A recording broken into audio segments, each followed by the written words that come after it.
Hey there! Can you believe it? Just 4 days until 2025.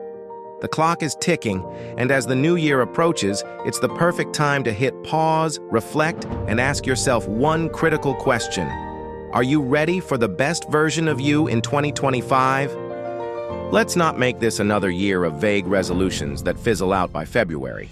This year, let's focus on actionable goals. I'm talking about real, measurable changes that create momentum.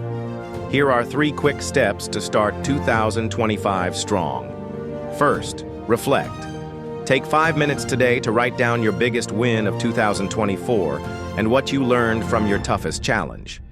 Second, plan. Define one non-negotiable goal for January. Just one. Third, commit. Schedule 10 minutes every day, yes, just 10, to work on that goal.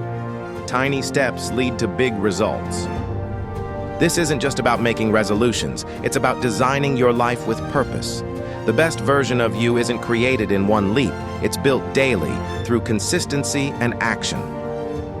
2025 is waiting for you to step up. Are you ready to make it the year everything changes? Drop your one goal in the comments and let's crush it together. Don't forget to like, subscribe, and share this video with someone who needs this boost before the new year.